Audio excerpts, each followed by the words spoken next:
মাদ্রাসার ছাত্ররা ভালো জায়গায় যেতে পারবে না, মাদ্রাসার ছাত্ররা ভার্সিটিতে ভর্তি হতে পারবে না, এরকম একটা আইন করেছিল বিগত সরকার।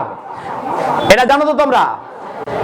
এই দিন চলে গেছে। আসলে আমি মনে করি আমার ছাত্র একটা অনেক ট্যালেন্টেড। আমার ছাত্র আরবি পায়, আমার ছাত্র যেমন পদার্থ, রসায়ন, গণিত, বিজ্ঞান, ইংরেজি, বাংলা পায়, পাশাপাশি আমার ছাত্র কিন্তু আরবি পায়।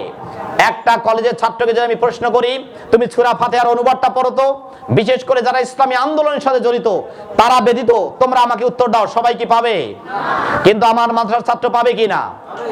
এজন্য আমরা নিজেকে গর্বিত মনে করি কিনা? প্রিয় শিক্ষার্থী, আসো আমরা এই যে গর্ব, আমাদের এগুলা গর্ব করার মতো জায়গা, এই গর্বটা আমাদের কাজে লাগাতে হবে। কি করতে হবে? কাজে লাগাতে হবে। আর আমরা যেমন মৃত্যুর পরে যখন চলে যাব, এই পৃথিবীতে কে কতটা গাড়ি রাখলো, কে কতটা বাড়ি রাখলো, সেটা কিন্তু মূল্যায়ন হবে না।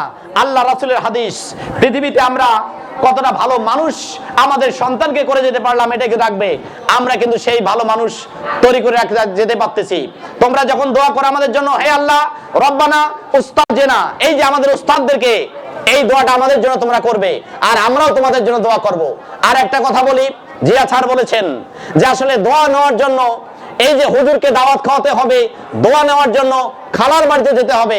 আসলে হ্যাঁ, যাবে না, দাওয়াত খাবো না এটা বলছি না, তবে আমি হুজুরদের উদ্দেশ্যে বলছি, সবার আগে কোনো মা বা কোনো বাবা যদি সন্তানের জন্য দোয়া করে, আমি মনে করি আল্লাহ রাসূল বলেছেন আল্লাহর কাছে সেটা পর্দা ছাড়াই কবুল হয়। কথা কি ভুল বললাম নাকি? তাহলে আমরা সবার আগে কার কাছে দোয়া নিব? বাবা মায়ের কাছে। আবার বলো, কার কাছে? ইনশাআল্লাহ আজকে সবাই বাড়ি যা, আজকে যে সবাই বাড়ি গিয়ে সবার আগে আজকে থেকে শুরু করবে, বলবে মা তুমি নামাজ পড়ে আমার জন্য দোয়া করো তো। আমি নিজেই তার প্রমাণ। আমার ছেলে ক্যাডেট কলেজে চান্স পেয়েছে, ও পরীক্ষার আগের দিনে এত অসুস্থ ছিল, কল্পনাতে পরীক্ষা শেষে দিবে এরকম অবস্থা ছিল না। আমি রোজা ছিলাম, স্বামী স্ত্রী আমরা দুজনেই, আমি তাহাজ্জুদ নামাজ পড়ে দোয়া করছি, তো ও দেখা যাচ্ছে এই অসুস্থ অবস্থায় সেই ক্যাডেটে চান্স পাইলো, আমি নিজে তার ফল পেয়ে গেছি ইনশাআল্লাহ।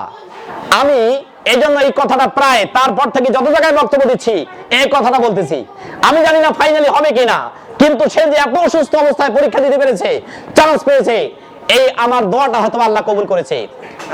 প্রিয় শিক্ষার্থী, এখন একজন আরেকজন বড় ছোটকে সম্মান জানাবে। আমরা দেখেছি এখানে যারা আলিমে পড়ে ফাজিলের ছাত্রদেরকে সালাম দিবে, তোমরা দিবে তো ইনশাআল্লাহ? যারা ফাজিলে পড়ো তারা কামিলের ছাত্রকে সালাম দিবে তো ইনশাআল্লাহ? যারা দাখিলে পড়ো তারা আলিমের ছাত্রকে সম্মান করবে, যারা নাইনে পড়ো তারা 10 এর ছাত্রকে সম্মান করবে, যারা 8 এ পড়ো তারা 9 এর ছাত্রকে সম্মান করবে, যারা 7 এ পড়ো। এইভাবে এটা তো করা দরকার। যদি তুমি না করো, এটা যদি তুমি না শিক্ষা না দাও, তাহলে কিন্তু তুমি সমাজকে শেখাতে পারবে না। তাহলে অনেক কথা আছে, পরিশেষে আমি একটা কথা বলবো, এই পৃথিবীতে আমরা বিজয়ী হিসেবে উপস্থাপিত হয়েছি। কারণ পৃথিবীতে তুমি পারবে না এই কথা বলবে না, কারণ জন্মের সময় আমরা একজন বিজয়ী হিসাবে এই পৃথিবীতে এসেছি। কারণ আমরা যখন পৃথিবীতে জন্মগ্রহণ করেছি, বাবা মার মিলনে যে শুক্রাণু হয়েছিল, 40,000 শুক্রাণু ডিম্বাণু, এটা মায়ের গর্ভের দিকে যাচ্ছিল, সেখানে 39,999 জনকে পরাজিত করে আজকের জন্ম নিয়েছি তুমি আর আমি। তাহলে আমরা তো জন্মের প্রথমেই বিজয়ী, কি বলো? অবশ্যই। তাহলে আমি কি A+ নেওয়াটা আমাদের জন্য কোনো ব্যাপার? আমরা যদি চেষ্টা করি, সাধনা করি, আর সবার আগে আমাদের রবের সাহায্য নেই, তাহলে মনে রাখবে ইনশাআল্লাহ তুমি A+ পাবে। সবাই বলো ইনশাআল্লাহ।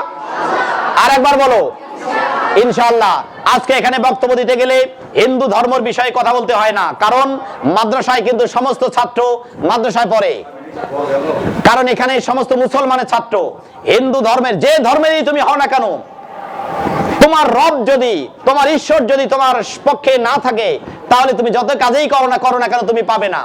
আমরা অনেক বক্তব্য শুনি, বিভিন্ন বক্তব্য শুনি, একজন লোক গরু কিনতে যাচ্ছে, 50,000 টাকা পকেটে, মসজিদের মুয়াজ্জিন আজান দিবে, ইমাম সাহেব উজু করতেছে, কছে বড় ভাই, এলাকার মাতব্বর ভাই, যাকে যে ভাই কোথায় যান, কছে গরু কিনতে যাচ্ছে, ঈদের গরু, কছে ভাই বলেন ইনশাআল্লাহ, কছে এই তোমরা মৌলবীর ঘরে খেলে এই কথা, পকেটে টাকা আছে আমার 1 লাখ, আমি গরু কিনে যাইছি ইনশাআল্লাহ কানে লাগে, এটাই যাক, বেচারা তো গরিব মানুষ, মৌলবী আর মুয়াজ্জিন কিছু না বলি, মন খারাপ করি, নামাজ মাগরিবের পড়লেন, আসর পড়লেন, মাগরিব পড়লেন, এশার সময় ওই মাতব্বর আসতেছে, মন খারাপ করি, কাজে বড় ভাই, মাতব্বর ভাই গরু কোটে, কাজে ভাইয়া ইনশাআল্লাহ টাকা চুরি হয়ে গেছে।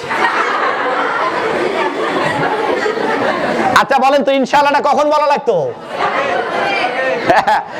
ইনশাআল্লাহটা আগে বলতে হবে, পরে বলে কোনো লাভ নেই। এই জন্য কাজ করতে হবে আগে, পরে বলে কোনো লাভ নেই। সবাইকে সুন্দরভাবে জীবন যাপন করার এবং আমরা যেন সুন্দরভাবে এই প্রতিষ্ঠান থেকে গতবারে প্লাস পেয়েছিল 10টা, 12টা, 14টা, এবার আমি মনে করি 20টা প্লাসের উপরে আমরা পাবে ইনশাআল্লাহ। বলো আমি মনে করি এই প্লাসের সংখ্যা আমরা দিন দিন বাড়াতে চাই। এই জন্য তোমাদের যেমন সাহায্য সহযোগিতা